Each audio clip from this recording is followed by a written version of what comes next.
Good evening, I'm Simon Boxall in for Donna Bush with your Cayman Islands Government Television News Brief on this Monday evening, the 26th of February. Thanks for being here. Last night, the Royal Cayman Islands Police Service responded to a report of multiple shots fired at the Ed Bush Stadium in West Bay. Several persons sustained serious injuries and were taken to the Georgetown Hospital for treatment. All are currently in stable condition. Speaking at the first sitting of the third meeting of Parliament this morning, Premier Honourable Juliana O'Connor-Connolly had this to say about the incident. Mr. Speaker, I, like the rest of our community, am deeply troubled by the horrific shooting incident which took place at the Ed Bush Stadium last night, being Sunday, the 25th day of February 2024, leaving several persons being treated for serious injuries at our Georgetown Hospital. We are appreciative of the actions taken by the RCIPS, first responders, medical professionals, and many bystanders who charged into danger and saved lives.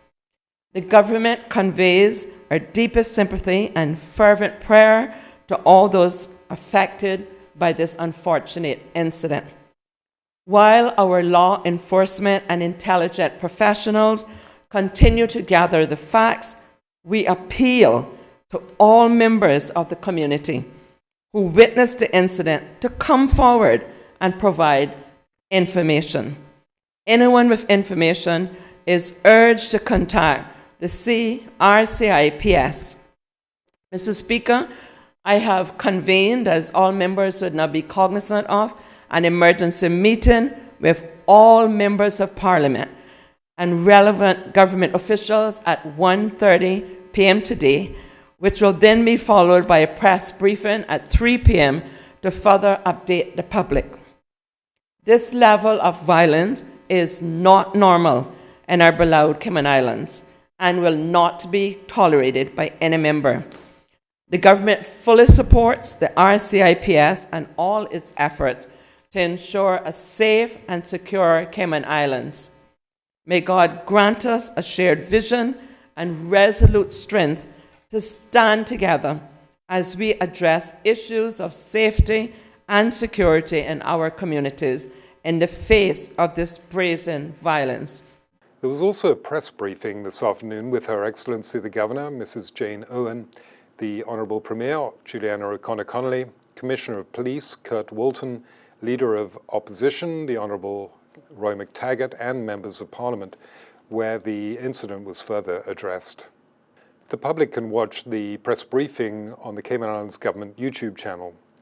The RCIPS are also appealing for anyone that witnessed the incident to come forward and provide information.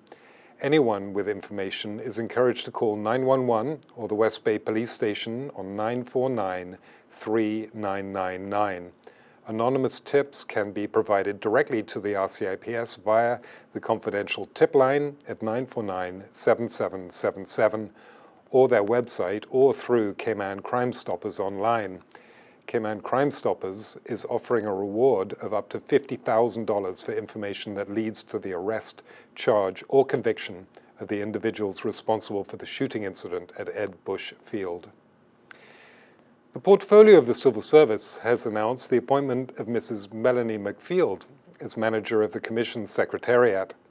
In her position, Mrs. Mcfield is responsible for ensuring the provision of strategic and operational support to 6 independent commissions in order for each to fulfill their respective constitutional and/or legal mandates. Mrs. Mcfield is a Caymanian professional with over 20 years of experience as a marketing, communications, and event management strategist, with 10 of those years at senior management level. She holds a master's degree in business administration. Deputy Chief Officer of the Portfolio of the Civil Service, Lauren Knight, welcomed Mrs. Mcfield, saying, and I quote, "I welcome Melanie to the Portfolio of the Civil Service and the wider Civil Service family, and look forward to supporting her in her role as she works to ensure the delivery of the Secretariat's mandate." Ms. Mcfield expressed her enthusiasm about joining the Secretariat. As manager, I am absolutely honored to lead the Commission Secretariat and extremely excited about the opportunities ahead. I have no doubt that our dedicated team will continue to uphold the highest standards of efficiency, transparency, and fairness in assisting the chairs and members of each commission. As a team, we will work towards fostering a collaborative environment that promotes excellence and serves the best interests of all stakeholders. Following the annual general meeting of the United Kingdom's Overseas Territories Association last week, it has been announced that the Cayman Islands has been elected to the presidency of the association. The Cayman Islands will assume the role from the Falkland Islands. For the past 30 years, the United Kingdom Overseas Territories Association has ensured that the overseas territories, regardless of their size, have an equal voice and that their interests are represented in the United Kingdom. The association has successfully advocated for several key advancements, including securing full British citizenship for citizens of overseas territories, facilitating visa-free entry to Europe, and establishing home fee status for overseas territory students studying in the United Kingdom. Commenting on the announcement, Premier the Honourable Juliana O'Connor-Connolly stated, and I quote, "It's an honour to be elected as the new president of the United Kingdom Overseas Territories Association. The Cayman Islands is committed to upholding the strong relationships that connect our global British family and working collaboratively to address issues of common interest. We look forward to using our tenure to bolster initiatives that benefit all overseas territories and further strengthen our partnership with the UK. For the duration of 2024, and in line with the UK Overseas Territory Association Constitution, the presidency will be under the stewardship of the Cayman Islands Government Representative to the United Kingdom, Dr. Tasha Ebanks-Garcia, who shared in this honor. Assuming the chairmanship of UKTA is a profound honor and responsibility. I look forward to working with my colleagues across the overseas territories, using the unique platform offered by UKTA to further strengthen our united voice and advocate for the collective interests of the overseas territories here in London. Turning now to our local weather, this evening we can expect partly cloudy skies with temperatures ranging from the mid-70 degrees Fahrenheit to mid-80s. Winds will be east to northeast at 10 to 15 knots. Seas are expected to be moderate with wave heights of 3 to 5 feet. Tomorrow we can expect partly cloudy skies and slightly stronger winds, also coming out of the east to northeast, but at 15 to 20 knots. Wave heights are forecast to increase to between 4 to 6 feet tomorrow. And that concludes this evening's news brief here on CIG TV. I'm Simon Boxall in for Donna Bush. Thank you for joining us. And if you're watching us on YouTube, please be sure to like, share, and subscribe to our channel for all of your key government information. Have a wonderful night, everyone, and we'll see you back here again tomorrow.